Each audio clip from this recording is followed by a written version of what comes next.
Assalamualaikum warahmatullahi wabarakatuh. Nama saya Faradila Amanda Suparlan, NIM 2019 043021 dari mata kuliah Bank dan Lembaga Keuangan. Saya di sini akan menjelaskan mengenai asuransi.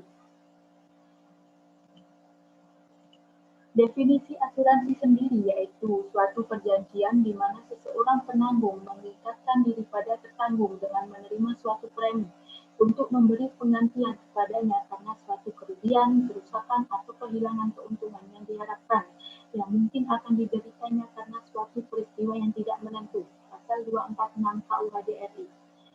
Atau bisa disebut suatu kemauan untuk menetapkan kerugian-kerugian kecil yang sudah pasti sebagai pengganti kerugian-kerugian besar yang belum pasti.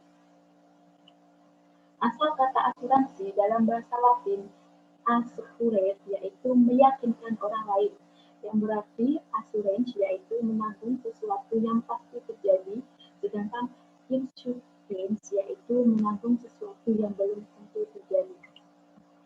Prinsip-prinsip asuransi. Yang pertama ada prinsip of indemnity, yaitu uang pertanggungan tidak lebih besar daripada kerugian yang sebenarnya terjadi. Yang kedua ada prinsip of insurable interest, yaitu adanya kepentingan yang diasuransikan.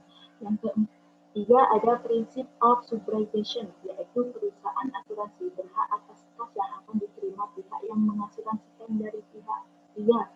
Yang keempat ada prinsip of utmost good faith, yaitu kepercayaan bersama dan standar kejujuran. Jenis-jenis asuransi secara umum. Yang pertama ada asuransi jiwa, merupakan jenis asuransi yang memberikan jasa dalam penanggulangan risiko yang dikaitkan dengan kehidupan atau meninggalnya seseorang yang dipertanggungan. Yang kedua ada asuransi sosial, yaitu merupakan program asuransi yang diselenggarakan secara wajib berdasarkan suatu undang-undang dengan tujuan untuk memberikan perlindungan dasar bagi kesejahteraan masyarakat dan tidak bertujuan untuk mendapatkan keuntungan komersial. Yang ketiga ada asuransi kerugian, merupakan jenis asuransi yang memberikan jasa dalam penanggulangan risiko atas kerugian, kehilangan manfaat, dan tanggung jawab hukum kepada pihak ketiga yang timbul dari peristiwa yang tidak pasti. Selanjutnya ada unsur-unsur asuransi. Yang pertama ada tertanggung, yaitu pihak yang berhak atas penggantian kerugian. Yang kedua yaitu ada penanggung, di mana pihak yang bersedia mengganti kerugian. Yang ketiga ada premi, pembayaran yang diterima penanggung.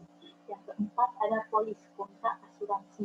Yang kelima ada peril, segala sesuatu yang menimbulkan kerugian. Yang keenam ada hazard, yaitu suatu keadaan yang menambah kemungkinan terjadinya kerugian.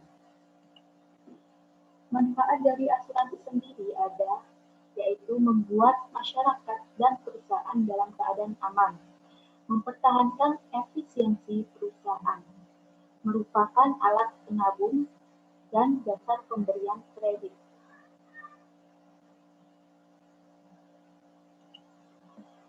Perbedaan asuransi jiwa dan asuransi kerugian. Yang pertama, pada asuransi jiwa, risiko yang dihadapi pasti kematian. Namun, yang tidak pasti adalah kapan terjadinya. Sedangkan pada asuransi kerugian, risiko bersifat spekulatif atau mungkin terjadi atau tidak terjadi. Yang kedua, pada asuransi jiwa, risiko dan klaim hanya sekali. Sedangkan pada asuransi kerugian, kemungkinan terjadi risiko dan klaimnya berkali-kali. Yang ketiga, pada asuransi jiwa, objek pertanggungan adalah jiwa manusia. Pada asuransi kerugian, objek pertanggungan adalah harta, benda, dan piutang. Yang keempat, pada asuransi jiwa, dalam premi terdapat unsur tabungan dan proteksi, sedangkan pada asuransi kerugian, dalam premi hanya terdapat unsur proteksinya saja. Yang terakhir, kelima, pada asuransi jiwa, kontraknya berlaku jangka panjang pada umumnya. Sedangkan pada asuransi kerugian, kontraknya berlaku per periode dan dapat diperpanjang.